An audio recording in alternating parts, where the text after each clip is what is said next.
Strike arrived at Charlotte's flat at 9:30 on Friday morning. This gave her, he reasoned, half an hour to be well clear of the place before he entered it, assuming that she really was intending to leave, rather than lie in wait for him. The grand and gracious white buildings that lined the wide street, the plane trees, the butcher's shop that might have been stuck in the 1950s, the cafes bustling with the upper middle class, the sleek restaurants they had always felt slightly unreal and stagey to Strike. Perhaps he had always known, deep down, that he would not stay, that he did not belong. Until the moment he unlocked the front door, he expected her to be there, yet as soon as he stepped over the threshold, he knew that the place was empty. The silence had that slack quality that speaks only of the indifference of inhabited rooms, and his footsteps sounded alien and overloud as he made his way down the hall. 4 cardboard boxes stood in the middle of the sitting room, open for him to inspect. Here were his cheap and serviceable belongings, heaped together like jumble sale objects. He lifted a few things up to check the deeper levels, but nothing seemed to have been smashed, ripped, or covered in paint.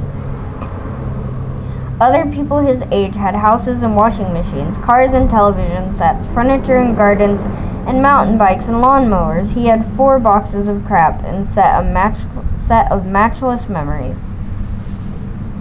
The silent room in which he stood spoke of a confident good taste, with its antique rug and its pale flesh-pink walls, its fine dark wood furniture, and its overflowing bookcases. The only change he spotted since Sunday night stood on the glass end table beside the sofa. On Sunday night there had been a picture of himself and Charlotte laughing on the beach at St. Mawes. Now a black and white studio portrait of Charlotte's dead father smiled benignly at Strike from the same silver picture frame. Over the mantelpiece hung a portrait of an 18-year-old Charlotte in oils.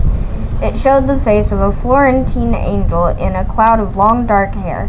Hers was the kind of family that commissioned painters to immortalize its young, a background utterly alien to Strike, and one he had come to know like a dangerous foreign country. From Charlotte he had learned that kind of money he had never known could coexist with unhappiness and savagery. Her family, for all their gracious manners, her suavity and flair, their erudition and occasional flamboyance, was even madder and stranger than his own. That had been a powerful link between them when first he and Charlotte had come together. A strange stray thought came from him now, and he looked up at that portrait, that this was the reason it had been painted, so that one day its large hazel green eyes would watch him leave. Had Charlotte known that it would feel like to prowl the empty flat under the eyes of her stunning 18-year-old self? Had she realized that the painting would do her work better than her physical appearance? He turned away, striding through the other rooms, but she had left nothing for him to do. Every trace of him, from his tooth floss to his army boots, had been taken and deposited in the boxes. He studied the bedroom with particular attention, and the room looked back at him with its dark floorboards, white curtains, and delicate dressing table, calm and composed. The bed, like the portrait, seemed a living, breathing presence. Remember what happened here and what can never happen again. He carried the 4 boxes one by one out to the doorstep. On the last trip, coming face to face with the smirking next-door neighbor who was locking his own front door. He wore rugby shirts with the collars turned up, and always brayed with painting laughter at Charlotte's lightest witticisms. Having a clear out, he asked. Strike shut Charlotte's door firmly on him. He slid the door keys off of his keyring in front of the hall mirror, and laid them carefully on the half-moon table next to the bowl of potpourri.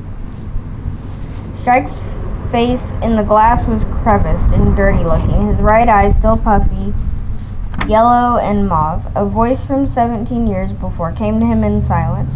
How the fuck did a pube-headed trog like you ever pull that, Strike?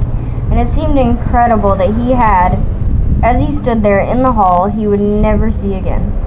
One last moment of madness, the space between heartbeats like the one that had sent him hurtling after her 5 days previously. He would stay here, after all, waiting for her return. then cupping her perfect face in his hands and say, "Let's try again."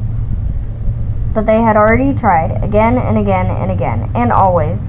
When the first crashing wave of mutual longing subsided, the ugly wreck of the past lay revealed again, its shadow lying darkly over everything that tried to rebuild. He closed the front door behind him for the last time. The braying neighbor had vanished. Strike lifted the 4 boxes down the steps onto the pavement and waited to hail a black cab.